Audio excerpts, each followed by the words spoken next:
কালি দস্তিৰ আৰু এটা বেবী আহি আছে দেই। দস্তি কালি এটা তোতা আনিব। পাঠশালাত বানপানী হোৱাৰ কাৰণে বহুত ডাঙৰ প্ৰব্লেম বৰ্তমান এইটো। তাকে। পাঠশালাত হয়ে দিয়া ন আমাৰ এইবাৰ ইয়াতে ওদালগুৰিত নোহোৱা বানপানী যোৱাবাৰ নেকি তাৰে আগৰবাৰ হৈছিলে বাপৰে বাপ বানপানী। একদম পুৰা গলন দিয়ে এইখিনি আমাৰ ব্ৰিজ চিজ পুৰা খহাই নিছিলে। আমাৰ ওদালগুৰিত বানপানী বুলি ক'লে আৰু আচৰিত আৰু।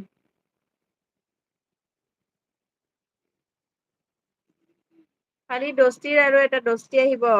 যোৱাটো বছৰ হৈছিলে বানপানী হৈছিলে হেল্ল' কোনে অন আছে আৰু কোনে চাই ইমান লেজি হলে ক'ত হ'ব 10 বা 2 টো মই কিয় লিখিব লাগে হা টেবুল লেখা দিলো মই তোমাক আৰু মই তোৰতো কিয় লিখিব লাগে। বানপানী মানুহৰে সৃষ্টি সেইটো হয়। তাকে এতিয়ানো জাবৰ জোথৰ পেলাবনো ক'ত সেইটো এটা কথা মানুহেটো কৰিছে কিন্তু পেলোৱা সুবিধাও তেনেকুৱা নাই যে। নলা নৰ্দমাবোৰ ভৰ্তি হৈ থাকে কাৰণেতো বানপানী হয়। উম ধৰা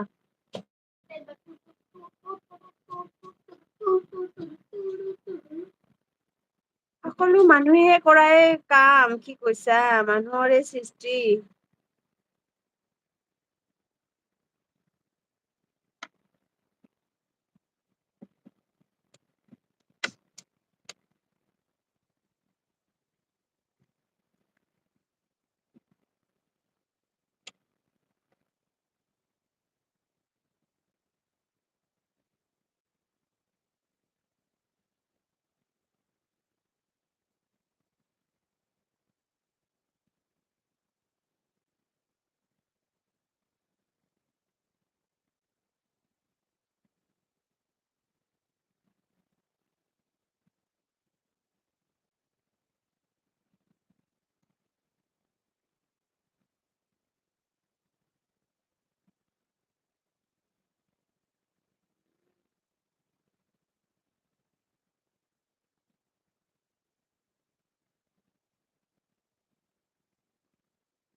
গ'ল নেকি সকলোবোৰ।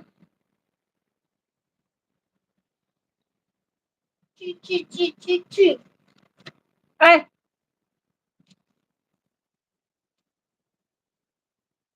যিমান লেখা সিমান হেণ্ডৰাইটিং ভাল হ'ব।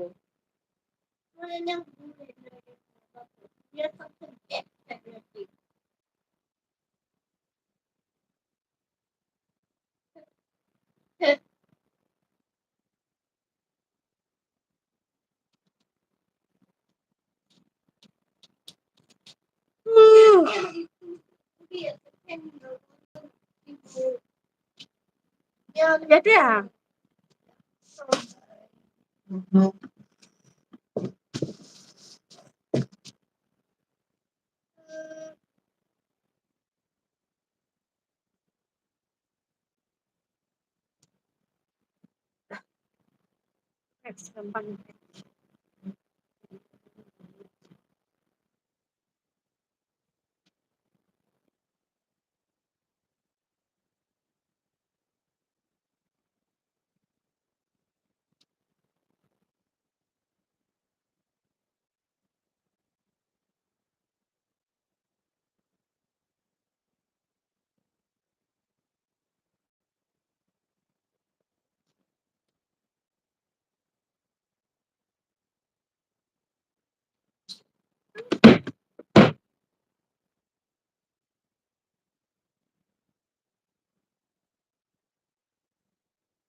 একো নাই।